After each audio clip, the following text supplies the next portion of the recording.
Welcome to the Crew Table, where first responders, medical professionals, and the public safety community get a seat at the table. Each episode, we bring you their stories, the unique work they do, and the impact they make on their communities. From shared meals to debriefing a call, giving advice, or recalling a memory, the Crew Table sees it all. Now, we're inviting you to pull up a chair to our table. The opinions shared here are our own and don't reflect those of any employer or agency.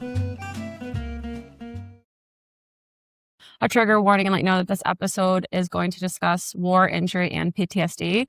We know that these are heavy topics. So if it brings up strong emotion, we want you to take care of yourself. If that means stepping away, pausing, skipping, please do that.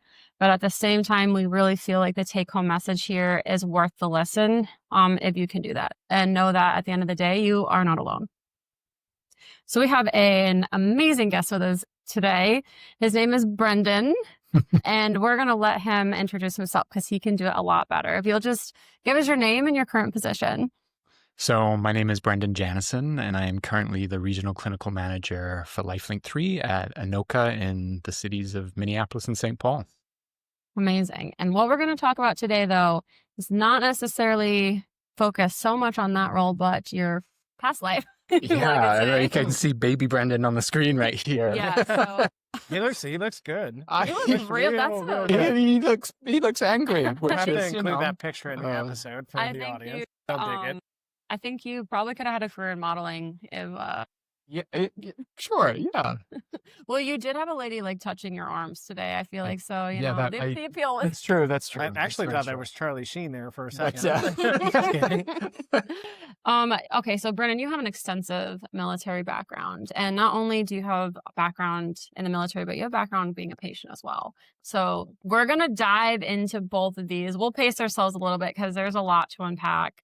I would love for you to kind of fill us in on a bit of your background. I know you served in the UK and in the US. So you'll give us a little bit of background on the UK and then kind of fill us in on what you did here for the United States. Yeah. I think for the UK and the US, the jobs were very similar. The UK was a little bit more of a secretive element to it, I guess, the clandestine operations. The US is a little bit more free with talking about that stuff, so I'll probably focus on that a little bit more. For sure. But the US role that I have was with the 1st Ranger Battalion. And there's different aspects of special operations. And each military branch from the Navy, the Marines, the Air Force, even Coast Guard, I believe, have a special unit. I don't think they do the type of stuff that the kind of frontline military does, but they fall under the other umbrella of what's called SOCOM, or the Special Operations Command. And then within that, you have your subset of military units. And so for the Army side, you've heard of Delta Force or Special Operations or Green Berets. The U.S. Army Rangers, we were Tan Berets. We fell into that. And the role of the Army Rangers primarily was an elite light unit infantry force that basically could pack a punch, and they were considered what we call the tip of the spear. If you look at the SOCOM logo, if you will, it's a spear. And so the Rangers were really on the tip of that, and they were kind of the first line hard-hitting light infantry unit. Very good at it as well.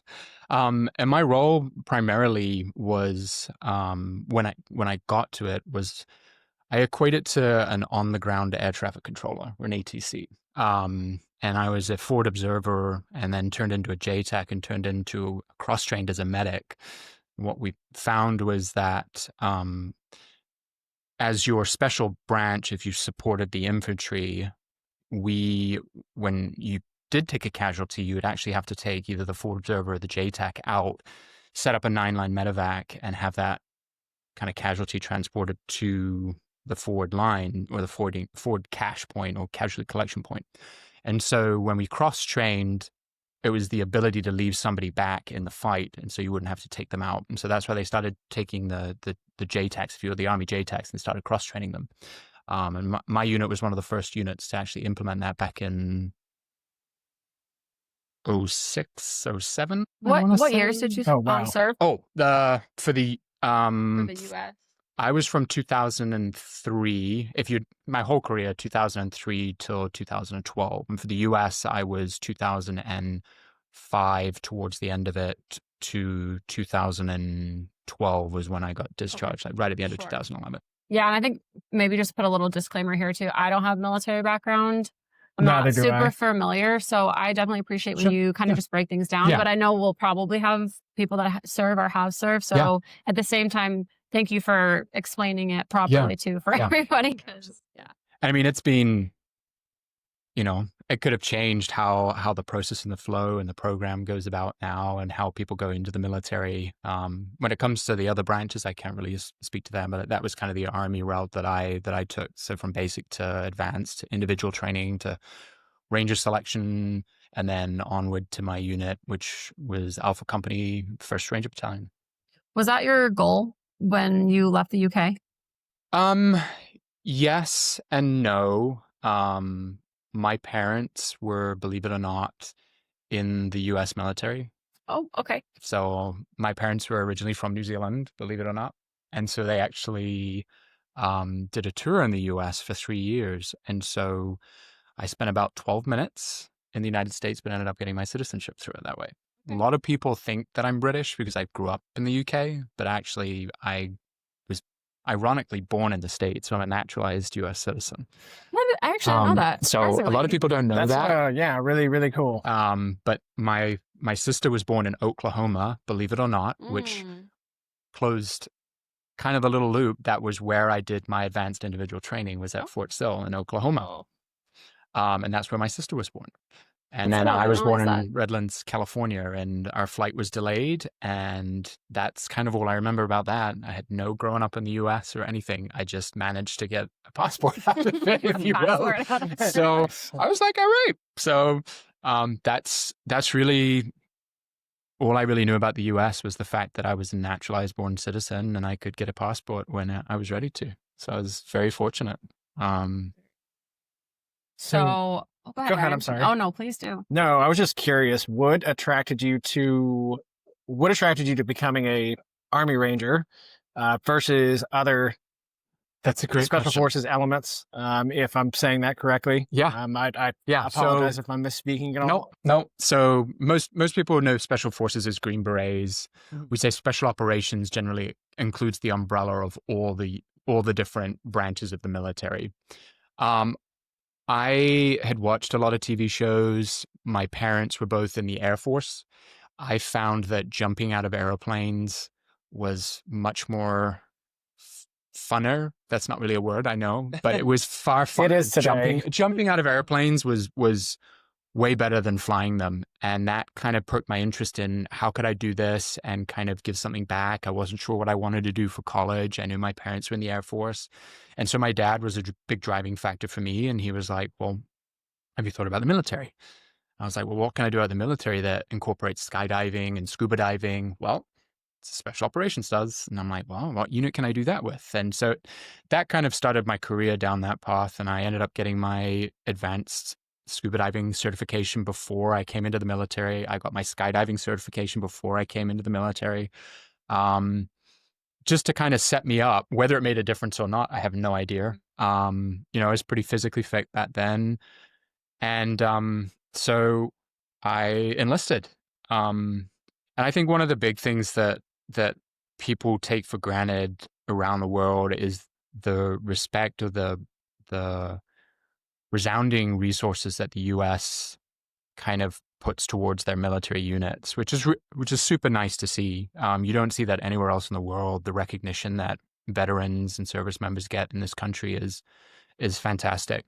And so that kind of spurred me more to wanting to do something. I knew I was going to reside in the U.S. My sisters were living here at the time. My parents were going to be moving here with my dad's job. And I was like, I think this would be a good place to start, was to give back to the country that I didn't grow up in, but what could I do to provide something and feel like I gave back to a country that kind of gave me this little in to, Wow, that's very noble. So it's really interesting too, your perspective on how we view the military in our country versus other countries. Oh yeah, Yeah. it's night and day. They're very, very well respected in this country, which is really great to see, and rightly so. I mean, there's a lot of people that work really hard behind the scenes.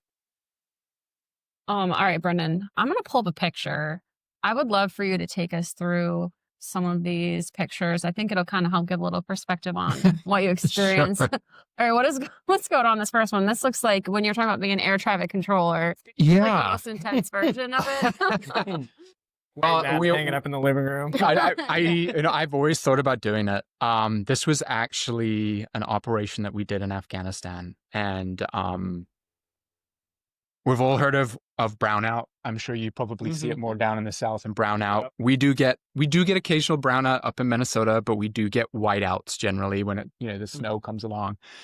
And so this was a picture that a Air Force combat cameraman took, and it's a series of pictures actually of me holding up VS-17 panel.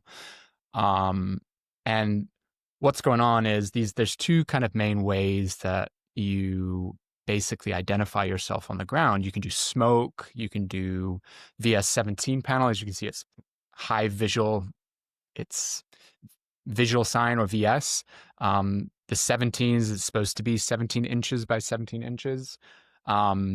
So VS-17 panel, and it's a high visibility way for the pilots to be able to see you from a long way off. And then you're basically telling them to land on top of you, that this is where you're designated your LZ, because they're relying on you to basically pick out kind of a flatter surface.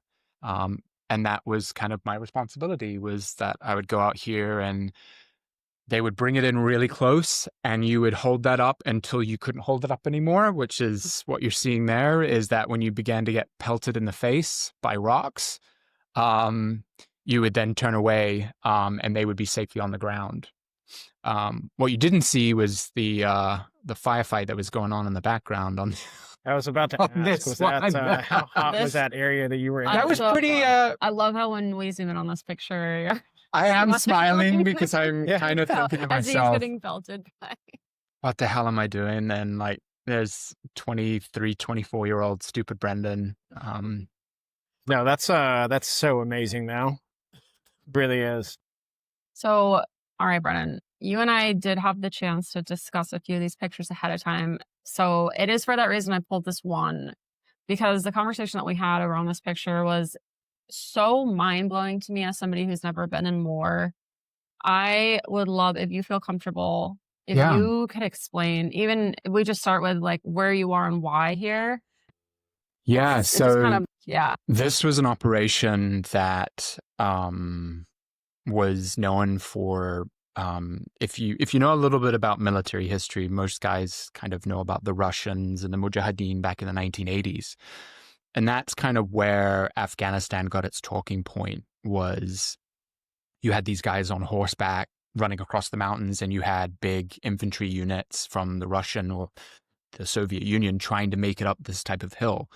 You can't do it. You can't put a tank up that type of ravine. And so this is really where this area of Afghanistan was so hilly on the border of Pakistan. That's really where the turning of the tide between the Soviets and the US-backed Mujahideen took its place.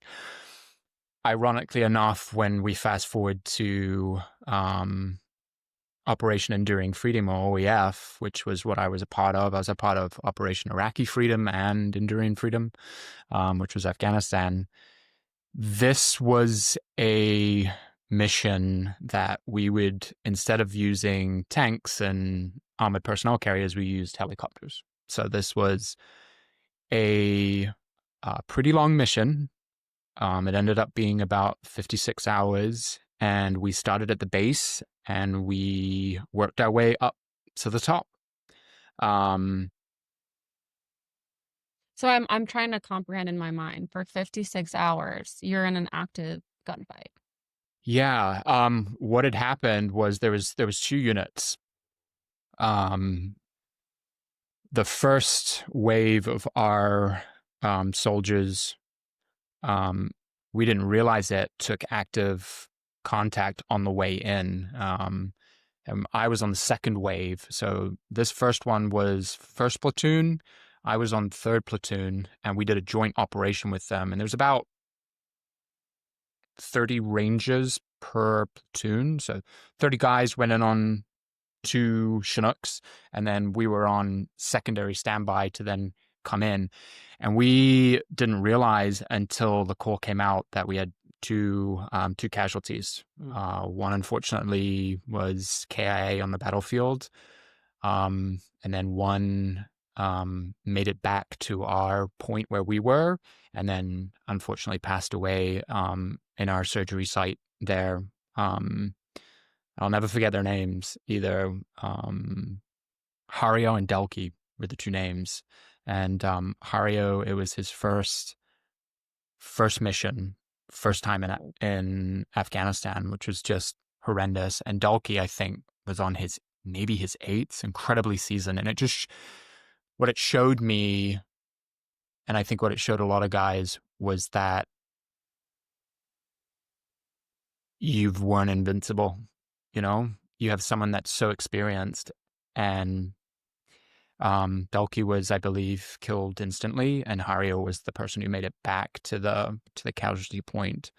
That hit a lot of people hard, and I think the takeaway from this operation was that the intel was not good. Interesting. And we probably overflew an IED hotspot, and we landed past that, and we actually landed, there's 2 or 3 buildings where we landed, and that's where the firefight came from. Basically, was these insurgents were actually in these multiple homes, and it was not relayed to the troops on board that the airship gunners basically were lighting everyone up. Like, you have some pretty heavy firepower coming in. Mm-hmm. A lot of times you do test rounds, or they do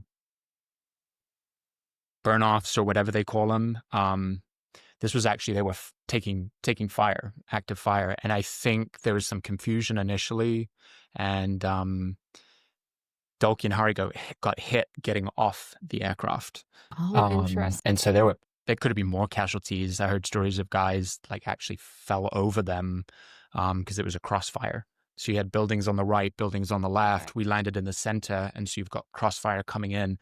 And so the aircrew were like, get off, or I don't know if I can swear on this. You can say that. Yeah, no, absolutely. They're like, get the fuck off the aircraft now. Yeah. And so they just start trekking it out, basically coming into fire and having to return fire. They want to get out at that point. Yeah, because you don't want a downed aircraft. Yeah, and what we had is we had 2 pararescue guys that would always be at the front of the aircraft. Which, if I said I could do it again, I would be a pararescue man, because the Air Force have it really nice. So one time I will tell you that the Air Force has done it well was PJs and the pararescue were fantastic. We have 2 guys that would sit at the front of our chalk, and that was the line that we went into. And so they make sure you get off, okay? Essentially, essentially kind of wave at us and say, "We'll see you after the mission." And then we get back on all like tired, and they're like, "How was it? We've just been having like chow and stuff like that." And so their primary responsibility was for downed aircraft, because that's really what pararescuemen. So how fast were they able to get them out of there when they realized they were injured? Really quick. Because were they still there at that point? So they actually had to treat them, and then when they called in for our stack, if you will, or our secondary support came in there, that was me, and then Hario went on board one of the aircrafts and got taken back. I believe Delki went with him because he obviously passed away. But that was just the beginning of this. That was before you even arrived. That was before I was even arrived. What ended up happening here was we ended up basically working our way up the mountainside and just trying to clear multiple insurgents that were up on the hillside. We came across weapons caches. Our dog handler ended up getting hit by an IED. Is that what we're seeing in the picture? Is that something else here? So that is a bomb. That was dropped. From you, though, not from them. Correct. Okay. So this was a pretty significant bomb that was an airburst bomb that was dropped.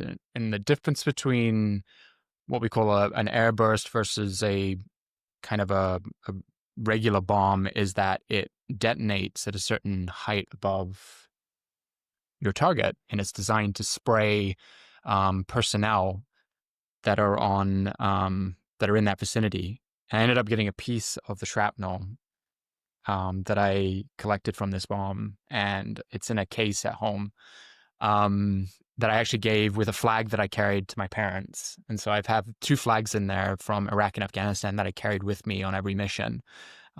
We created these certificates just saying that they came with you. And I used to do that. Like, I'd have people that I would bring back flags for that, were very pro-military, that I would carry in honor for them to like police departments and firefighters, and say that this was on this mission. It was carried by me and it was signed off by my unit commander and stuff, which was really cool. That's really neat. So doubling as a medic, you're not only just engaging and doing like that role, but you also would administer care, right? Yeah. So my role would be with the commander. I'd be talking to our ground assets or our air assets in the left ear, and I'd have my platoon and stuff where they were in the right, because you need to keep track of where everyone was pretty extensively, because especially in this type of operation, if you're doing any type of mission where it's what we consider what's danger close, if you will, or close to your personnel, you want to make sure that your coordinates are pretty spot on, or else you'd be having a lot more casualties. And so that's what you're seeing here, is that secondary explosion, as you know, from that secondary blast and that shock wave that's flying through. And we were on that target for a long time, all the way up to the top, to getting exfilled by helicopters that brought us in. Wow. I think it's hard to wrap your head around for 56 hours. It's do or die, essentially. Could use that term. Yeah, and you don't really realize until you get back just how exhausted you are with something like that. And the adrenaline is just constantly flowing through. And that was a question that I was going to ask. It's like you walk into this and you're getting into a gunfight. Yeah. And immediately, I'm sure there's that almost instantaneous spike of adrenaline. Does that settle down at all? Does it spike up and then kind of drop off? Is there sort of a roller coaster effect associated with that? Or is it just continuous all the way through, and your throttle is fully engaged from start to finish, all 50 plus hours? I remember when you do offset hits on a target, and you're looking for what we call an HVT, or high value target, or HVI, high value individual, depending on what your intel is. We do a lot of offset, and what would happen is this specific mission was one where we hit the X. X means you land right on the spot, and it's like balls to the wall, everyone gets going. You can land on the Y, which is an offset. Generally, you're like 200 meters away, you land, you get out, and you sprint to the target. And so you try and identify what is best for the target, what is going to make most success. Afghanistan was a tricky one, because what would happen is you'd have these wadi systems, which are kind of like dry creek beds. So we call them wadi systems. You have a Chinook that comes down low, it echoes down the valley, and they would be really, really good at picking up, the Americans are in the air, or we've got personnel in the air, helicopters are on their way. And they'd have these chains. And actually, we could hear them in our radios because they weren't encrypted. So you could hear this radio chatter being like, Americans are coming, Americans. And so they'd get ready for certain things. We surprised them with this one because we landed on the X, which was even surprising for us. I don't think they anticipated that we were going to take as heavy fire as we did. We reckon if we had landed on the Y, or if offset, it might have been a different story. So that gave you an advantage, essentially, in this situation? I would say yes. For what I remember that one, because we think we overflew just a bunch of IEDs and personnel that were further back by landing on that. And in terms of medical equipment that you're actually carrying on a mission like this, what does that look like? Yeah, so, oh my gosh. I mean, I'm sure they've got better stuff now, but back then, everybody carried multiple tourniquets. Some guys even would wear tourniquets over their legs, for example. So if they got shot in a leg or someone and you came across them, the first thing that you could do if they couldn't is you'd crank a tourniquet down on their leg. We had guys that wore them on their shoulders. Yeah. So you rip their chest open, it'd have like their blood unit number on their chest. You know, a lot of guys had that. Your dog tags that you carried had that information as well. But some guys had tourniquets on their arms, on their legs. Oh, wow. I would have never thought of that. That's I know some of in Iraq, some of the line guys did that as well with taking like IEDs to vehicles as well, or EFPs, those accelerated form projectiles that would like go through anything and just like light it on fire and melt it. Were there injuries from your platoon? From Alpha Company, there was. Yep. Delki and Hario, there was. And then our dog handler, I can't remember his name. Okay. He and his dog actually both were injured, and he ended up having to be needle decompressed, and was transported out. Dogs in Afghanistan were highly, highly beneficial for us on these because, I mean, coming from the air or looking your ISR from the air, it would be really difficult to see those, but those dogs could pick it up. And did they tip their teeth? Yeah. So our dogs had titanium tipped teeth. They would cap them.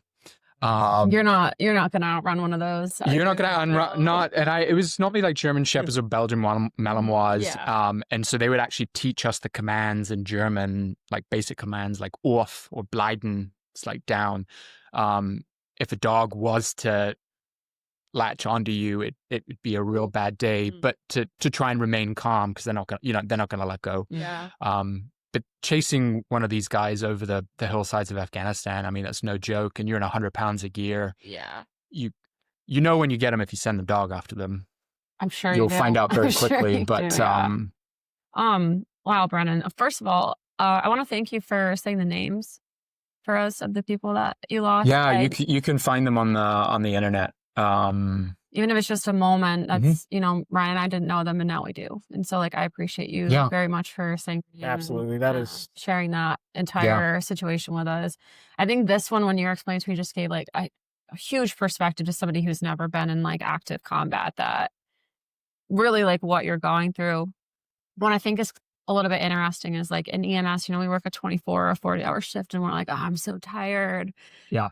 And we were trying to save someone else, but we weren't actively trying to avoid dying usually. And I think there's two sides of it. And one is like, you shouldn't compare one person's trauma to another because your brain can't perceive the difference. It just either knows if it's tired or upset or what, or like your trauma is going to look different. Like if you've never been in war, you won't have the comparison to for the worst thing that's happening. You know?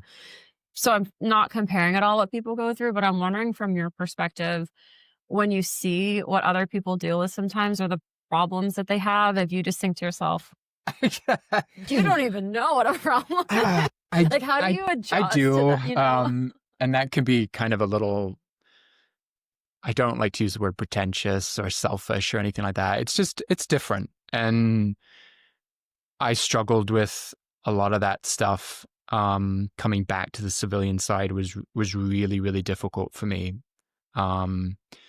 I ended up getting injured in combat. I ended up getting casevaced out.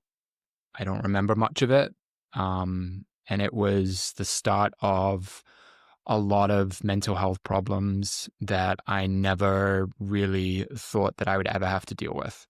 And so seeing where I was and seeing these pictures. Sorry, I want to get into your injury like in depth and stuff. So this would be a good segue into that. Yeah, I mean, this is you're seeing me at my operational finest here. I like to say. Were these pictures related to? That's an Apache in the background. I was actively talking to him. I still remember his name. He actually, if you go back up one, he was from Boston. I give him so much shit as well because he'd always say Kwafi. And his last name was Salami. But I believe it was Salame. And if he ever sees this, I'm pretty sure it's Salame, but we'd always call him Salami. And this guy in this photo, actually at the bottom, he passed away. He was an Air Force JTAC, and he was my co-counterpart. And that was super sad. I heard he died in a jumping accident at Hurlburt Field, which is where the. Oh, okay. Yeah. So, and his name was Timmy Officer. And so it was really sad to hear. And even some of the, when I got out, some of the other guys that I knew, that I didn't maybe know best friends with them, and hearing that they got, injured, or they got hurt, or they got killed in action or anything like that. It always makes you think a little bit. You're like, man, I'm glad when I got out what I did, or I'm glad because it's anything, right?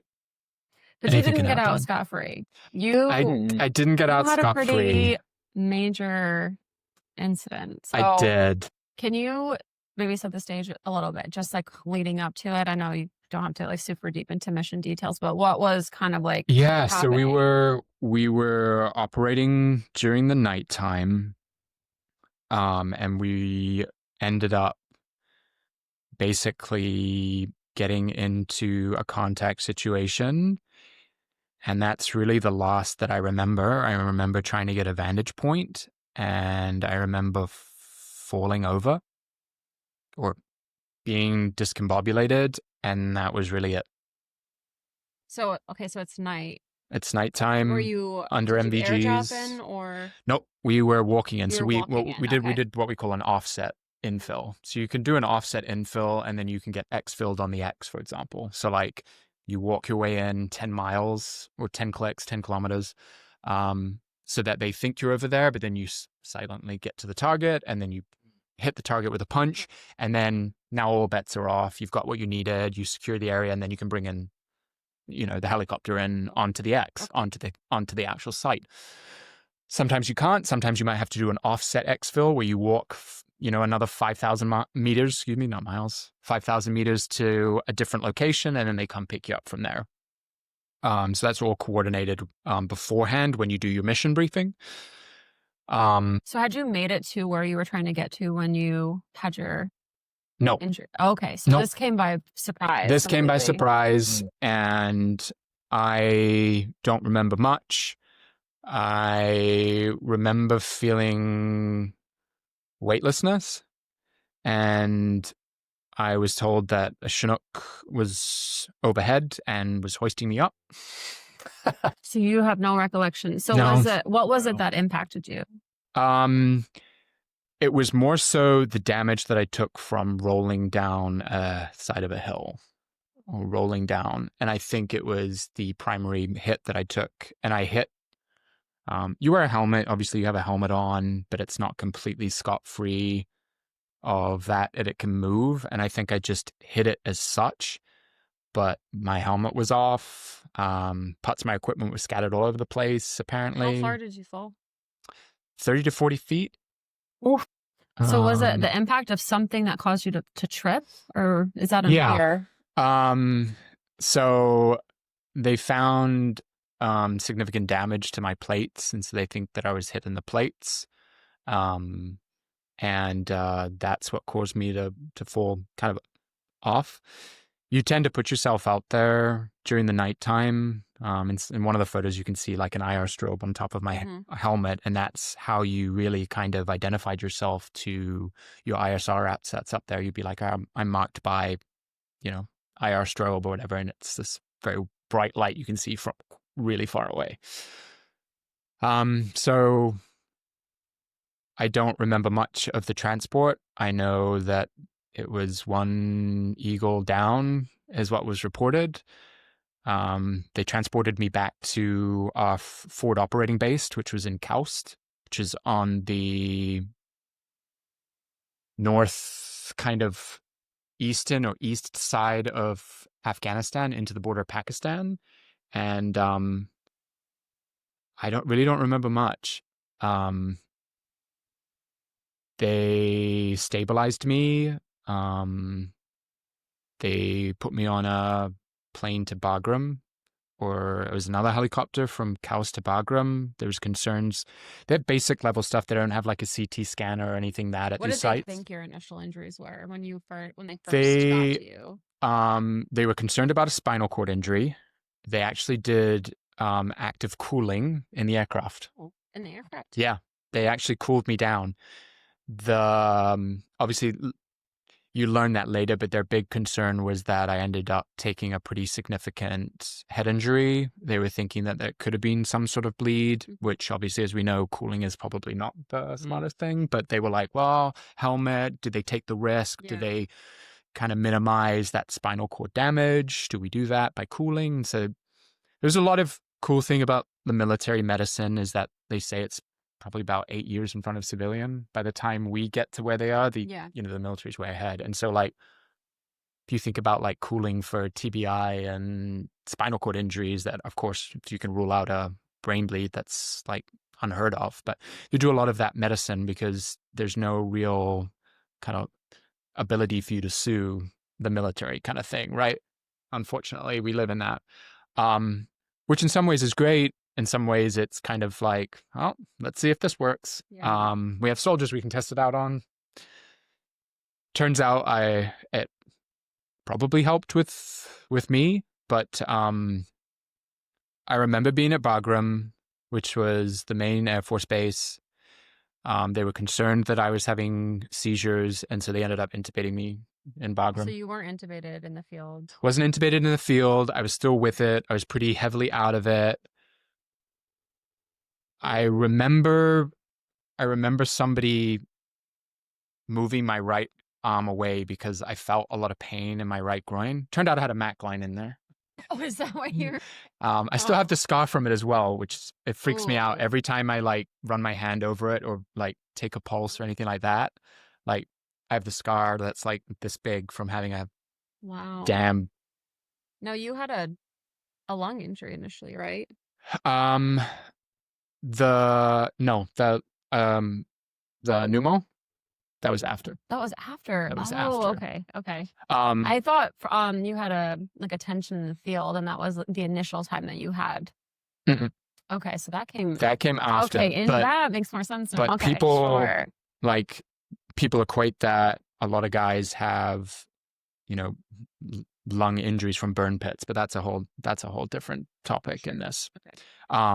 But I look back at it and I think about that stuff. I wonder if that could have had a role in my spontaneous pneumo, which turned into a tension, that could be a whole nother discussion. But that's so later on, well after your injury, you developed a spontaneous pneumo. Yeah. Yep. I'm also 6'2" and kind of skinny though. So or I was pretty skinny at the time, but the concern from Bagram was, do we keep him here or do we not? And they made the decision not. I can tell you, I don't know what happened, but I remember seeing myself, if that makes sense. Mm-hmm. Like I felt like I was floating above myself and looking down. During the injury or immediately after? That is no, in Bagram. And like I can remember like having doctors and like military trauma team around me. And it's almost like I was 7 feet off the ground looking back at myself. It's like an out-of-body experience. Wow. It was That's wild. wild. Do I believe that your soul leaves your body? I do now after that.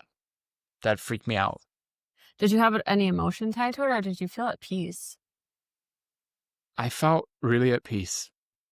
I won't lie. And then after that, it was almost like I was sucked back into myself, and I don't remember much until waking up really in Walter Reed. Transferred again. They transported me from Bagram to Germany. I was in Germany for a week because this is what it was reported to me and my parents. My parents got a phone call at like 3 a.m. And I guess they told my parents they needed to pack their bags immediately. It sounds like your son's not going to make it. And could they fly out to the East Coast? And ironically, amazingly enough, apparently my dad couldn't. He's like, nope. And my mom apparently was just a rock star. And she was like amazing, cool, calm. She's like packed bags. The military organized everything. And next thing I know is they were on their way. They were concerned about brain and spine. And so they actually flew them to Augusta, Georgia. Oh, wow. Of all places. Wow. Home backyard, right? Yeah, exactly. Which I don't know if it is now, but it's the Army's, basically their TBI center is in Augusta, Georgia. wow. Yeah. And so that's my irony, being air care where you are. Absolutely. I didn't get to explore the town, but they flew me to Augusta, Georgia, out of Walter Reed when Walter Reed was still Walter Reed. It's not there anymore, and I'm not sure what it was replaced by. And they met me there, and I was there for 3 weeks before I ended up getting transported to a specialty spine rehabilitation center in the Shepherd Center, which is in Atlanta, Georgia. Yeah, there he is. So I'm sure you had extensive rehab after this. Yeah, that really sucked. You went from like 215 pounds, 3% body weight to that. I was like 170 pounds. What are you working on in this picture? I'm working on balance. And he was my physical therapist. His name was Brian. And we were playing Wii bowling and tennis. Okay, I was wondering what you were holding. Yes, Yeah, that was when makes Wii sense. came out, and it apparently is one of the best things on a balance board. So smart. And that is me, I think, trying to learn to walk again. I have a lot of neuropathy and a lot of pain and a lot of sensory problems that impacted my body. And that was really rough. That was really hard. Would you say that's when like the mental aspect kicks in? Yeah. Because you go from being where you were before, which was this ultimate fighting champion, whatever. The Army teaches you a lot of good things. And one of the good things, I would honestly say, because you want to have top performing individuals, is that you're indestructible until you're not.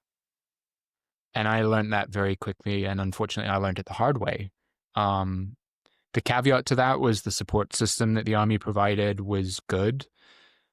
But for me, when I had to go through this and then try to get back to where I was, it was never going to happen.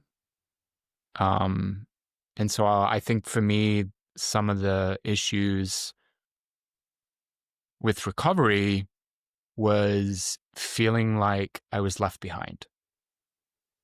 That makes sense. Because you have, these guys that were same unit as you, wanted the same things as you had the camaraderie, and then now you're like this. Your whole identity has shifted. Yep.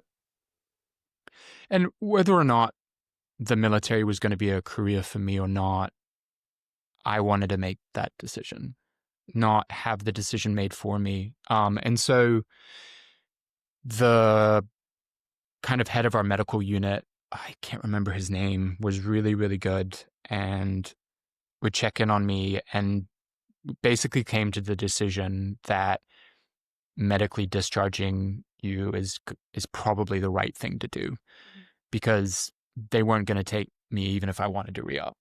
And it's like, well, what do you do now? And it's like, do I sit here and like ponder and be miserable? And that was, that was a silver lining when I look back on it, to where I am now, to where I was then. Because it felt like they were getting rid of you. And I don't think that they could comprehend that. They felt like they were doing you a service, and that they were saying, thank you for your hard work. We feel this is the best for you in your recovery. And I looked at it was, they're not giving me a chance or an opportunity. And I harbored a little bit of resentment even. And I think that didn't help when it came to the mental piece, was that I felt like I let myself down, and I let, all those people that had put, a faith in me recovering and whatnot. I thought I let them down, and that's something hard to get over. You don't just get over those types of feelings and emotions. And for me, that started the downward spiral into PTSD massively. The nightmares, the therapy sessions, the wanting so badly to be back where I was, to know that I could do this, I could still do this job, you know? And I look back at these pictures from where I was to where I am now, and to realize that it's okay. You're never going to be back to where you were, like when we were talking 5 minutes ago. We can't take that time back. And when the realization that I had was that a saying that I always live by, and you know the saying I have, is that this too shall pass. And it did. It just took some time for me to get there. I ended up going through extensive PTSD training and therapies, and cognitive this and cognitive that. And it was just, I came to the realization finally, after like 8 years of going through this, of being like, it's okay to not be okay. It's okay to be where you are, because you are the best version of who you're going to be, and you can set that moving forward. And I still do kind of every 2 months, I'll go to the VA and I'll do a session. I'll talk to vets about what they can do and how they can kind of better themselves. And like, everybody's story is unique. And you see that. And the big factor I see, and the big thing that people say whenever they go to counseling, is, I just want things to go back to how they were, or I wish I could do this again, or I wish I could do that again. And it's like, well, guess what? You can't. And that's okay. Because do you sit there and you fester on it, or do you say, okay, I'm going to do the best thing that I can do now. I can do the most that I can do now that my body allows me to do, or my mind allows me to do. For this version of you. Exactly. And I ended up saying, I'm not going to let it hold me down. I'm going to be a contributing member to society. I don't want to let this mental aspect weigh me down. And like, I mean, I'm not proud of it, but like, I had a loaded gun. I held it in my mouth. I was very close. And I don't know what it was, whether it was divine intervention or whether it was someone whispering, is this really how you want to go out being recognized as? Is this really how you want to be remembered as? Is something like this? Or is there something more that you can do, or something that you can share or give back that can maybe change the way that others feel about themselves that have gone through similar things? And in that moment, I decided to change it round. And that was the start of the road to recovery, for me anyway. It took a long time to get there, which really drains, because sometimes it's a struggle to look back on where you were and how long it took you to realize that. But you can't, again, let yourself get trapped into that mindset With wishing for something. It's like, great, everything could have been like that. I wish for a Ferrari every day. They probably won't ever happen, but it's fine to wish for them. You know, I wish I could win the lottery. And I don't think that means every day is a great day either. No, not at all. Some days are terrible. You can be recovered and still have days where you have those thoughts and feelings too. But it's allowing yourself to have those days. And I never thought I would go through the type of training I go through, be able to function how I function, and do what I do now. And you still take care of people now. And I still take care of people now. And I never thought that I'd be able to fly again. The smell of Jet A triggers a lot of memories for me. I was gonna ask about that, like, just for additional perspective. Yeah. But just, what is it like being over there in Afghanistan from a smell standpoint? What does it feel like? What does it look like? Is there anything stateside that you can compare it to, just for the audience? I will tell you that when you walk up to a running helicopter, it really reminds me of being back in the military, especially on a Chinook. So Chinook, you got the pipes are at the back, right? And you board from the back. So when they're running that heat, and when Afghanistan got really cold, you would stand kind of a little bit more in that heat of the On purpose. which is probably what contributed maybe to my lungs being terrible, was I was just breathing in fumes. But those are big triggers that I've learned to kind of turn around and kind of realize that, you know, I was fortunate enough to come back. I was fortunate enough to have the team members that I have that are still, some of them are still, a couple of them are still with the unit, I believe. There's one of my guys that used to be on our SNOT team, our sniper and observation team, actually lives in Minneapolis. Oh, no way. Yeah, and I run into it at Costco, of all places. Do you have your Costco. Costco If card? you don't have your Costco card, this is another time to tell you. You don't have your Costco. I will take you. Costco's fabulous. It is. I was just there the other day. Yeah, see, I feel like Costco is really good for mental health. Costco is. You just It go up is. down the aisles. You don't need half the Except for crap on you a get there. Saturday when it's Oh, packed. can I ask a question? And I'm sorry if you touched on it, just for clarity. And you may not know because you said you don't Sure. remember. When you said your plates were do you think that you were like shot with gunfire or like you had something explode? I guess that's what I was curious about. If you knew what actually like took you out initially.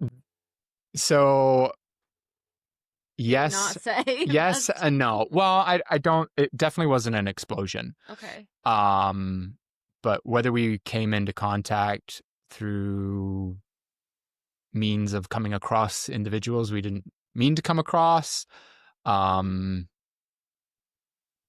it looked like it was 7.62 rounds, which Okay, is that's generally specific. from an AK maybe. But Oh, okay. Wow. um, So your armor or plates Yeah. actually really were your ballistic beneficial plates then. are very Yeah. very beneficial.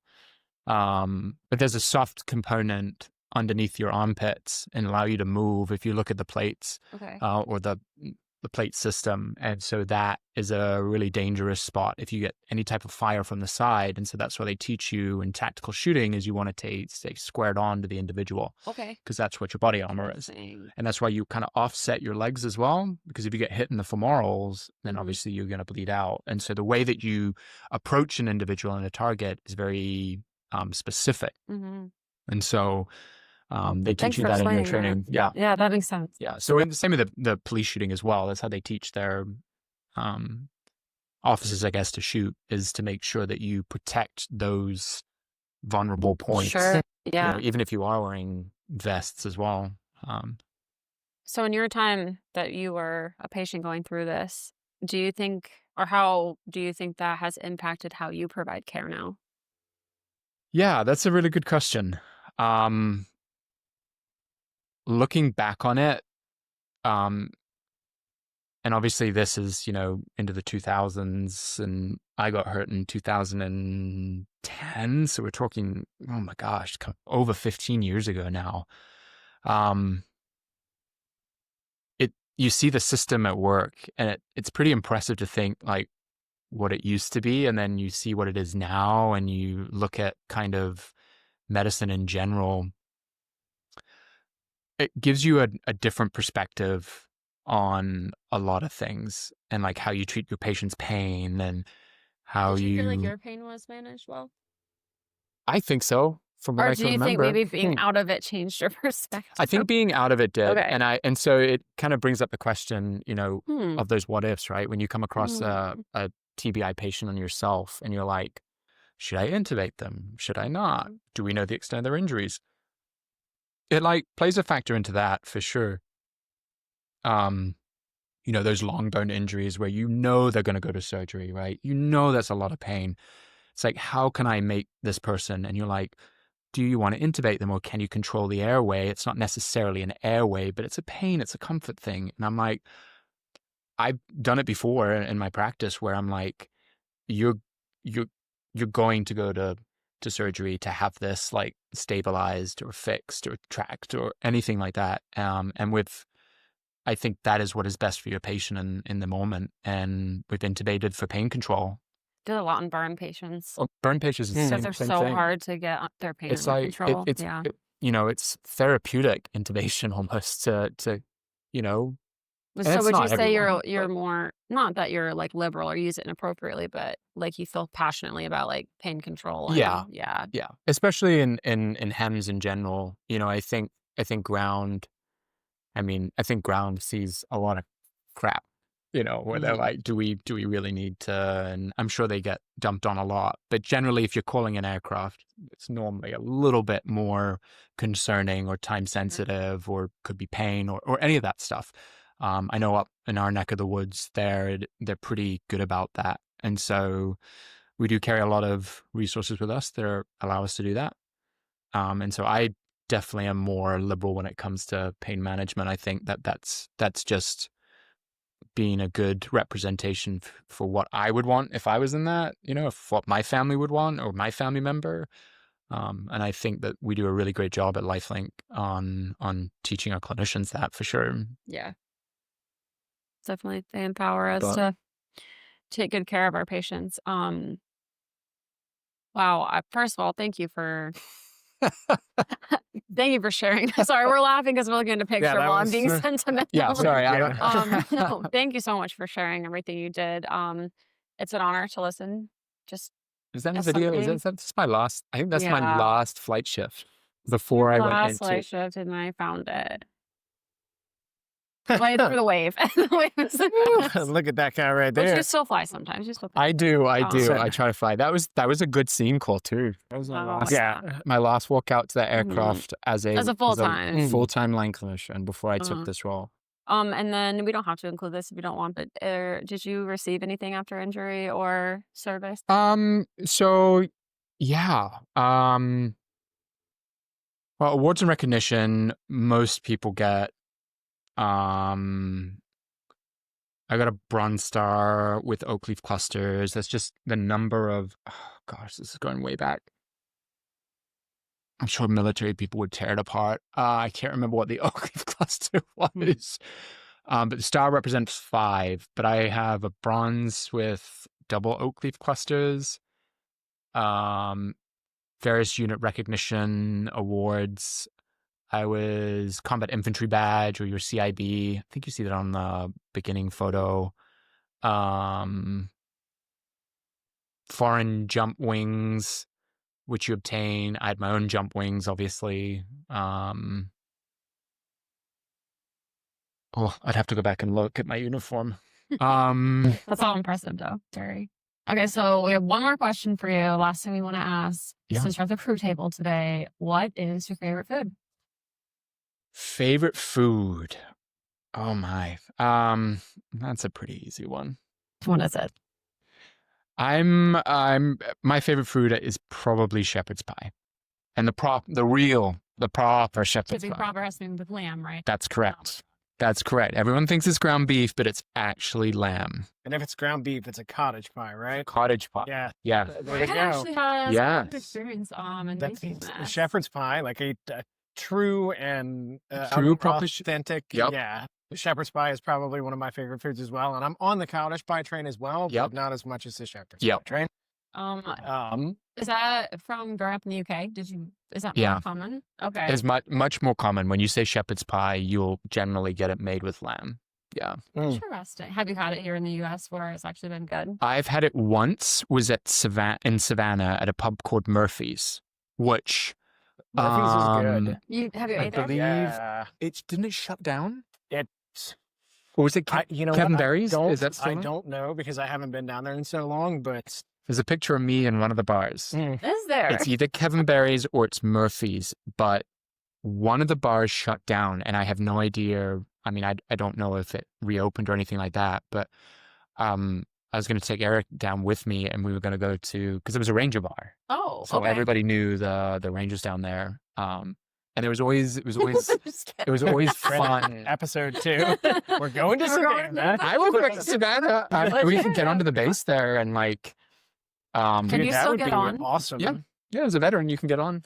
Isn't it like just real quick, like I just wanted to add in this thought, like please. isn't it kind of interesting? It's like I think that it's trying to figure out the right way to frame this, but I guess you think going into combat, not that I've ever been in a combat zone or anything like that, but you commonly hear, at least on this side, like, oh, I could go to combat and I could suffer some sort of a fatal wound. Yeah. Or I could not. But I think one thing that is not so commonly talked about, and to your points, is I could go to combat, I could be injured significantly. Yeah. I could have a super long rehabilitation period. I could be disconnected from my band of brothers. Yeah. I could be disconnected from myself. Yep. The military kind of, for the lack of a better way to put it, going back to kind of how you put it a little while ago, like you almost feel like you're at their disposal to a degree, though they try to do as much as they can to take care of you. Yeah. I just think it's interesting because that's all the stuff in between, and I don't feel like it's talked about. No. Yeah, that's a good point. Yeah. Mm-hmm. So, and also too, like I can't imagine going through the rehabilitation period after everything that you've been through and trying to get yourself back on track, not only physically, but mentally and emotionally. And, I've heard it before on some podcast and, other special forces members just talking about micro winning over and over and over again to try to get yourself back on track. Could you in any way kind of speak to that for a minute, or what was your approach to get yourself back to where you needed to be to feel like you're somewhat of yourself again? Yeah. I think I love the term micro winning. I think that's such a great term to use because you really are. For me, what I found was the structure. And so having the structure of simply, I get up in the morning, and if Eric's still in bed, then fine, Eric's still in bed. But we get up in the morning, and the first thing I do is I make my bed. And I love that because if you've had a really shitty day, at least you have a nicely made bed to get back into at the end of it. And you will bet your goddamn self that my hospital corners on my bed are. I have actually always wondered that. Oh yeah, they're legit. If there is one thing that I will not allow, do you do it at work too? I do. I will not allow Eric to make the bed. It's because he does not do it correctly. Because it's not to my standard. Which I found that's fine. I can let some things go, but if it's not to my standard, I have to just do it. That's the structure, right? That's the structure. And so I get up in the morning, I have my morning coffee. I, depending on if I'm going to work or if I'm not, if it's like a day I take my morning meetings from home, that different structure. And so laying that out, I think, was the foundation that helped me get back on track. And to me, micro winning was setting accountability for the day for myself. What am I going to do today? And if you accomplish it all, that was a damn good day. Mm-hmm. But it was those small things. It was like, for me, the tough part was trying to figure out how to go back into the general public again. And it was like, do you want to go down to the grocery store? No, I don't want to go out to the grocery store because I'm constantly looking at exits, or I'm constantly looking at how many people there are, or things in the street, or this or that, or exit points. And like, it just was overwhelming. Like you come back and they're like, you're out of the military now. Good luck getting yourself into civilian life. And it's like, what the fuck do you do now? Like all I've done is structure. And now it's like, I can do what I want. Mm-hmm. And I think that was a huge part of trying to get myself back was I can have a routine. I'm out of the military, but I can still have a routine, I think so. I still work out. That goes along a little bit of like feeling like you have control still, like almost like the control you have to have in the military. At least that's something that you can control. And I think I see that in a lot of guys that come out of that is they lose that structure. And so when they lose that structure, it's almost like they lose that identity of who they are, and they're longing to gain it. And I think that's where you find a lot of those guys fall into that mental health thing, is they don't know what to do. And they think that all they've done is all they know is the military. And I'm like, the military's offered you a lot of great things. Like, even if you are just a basic infantryman, the leadership skills that you get out of that are impressive. And so starting with that, and what can you do with leadership skills? Like, where can that take me? That is so You know? huge too, because it's like, you pour all this time and effort and you absolutely bust your ass into becoming a warfighter. And that's something that is extremely profound. Yeah. And then you're separated from it in an instant. Mm-hmm. It's like, what do I do now? But you're Exactly. right. Like you have all these skills that you can still apply. And I'm sorry, I didn't mean to cut you off. You're going to talk about working out. I know that's a big, That is a huge one for me. And I think I push it really hard at the gym because I wasn't able to go to the gym for a long time. And I think that was a really good stress outlet for me, was that I enjoy sweating that negativity out and sweating that out and bettering myself. And now at the tender age of 38, young. I'm young. Almost there. I'm young. Let's just put that. I'm young. And I'm all for sweating out those demons, dude. Sweat out the toxins, demons, whatever you want to call it. It's all good. no, it's good. It's healthy. So Yeah. a big part of that is working out. And I try to work out at least 5 to 6 times a day. The same, man. Are you back in 5 to 6 times a day. Ranger? Yeah.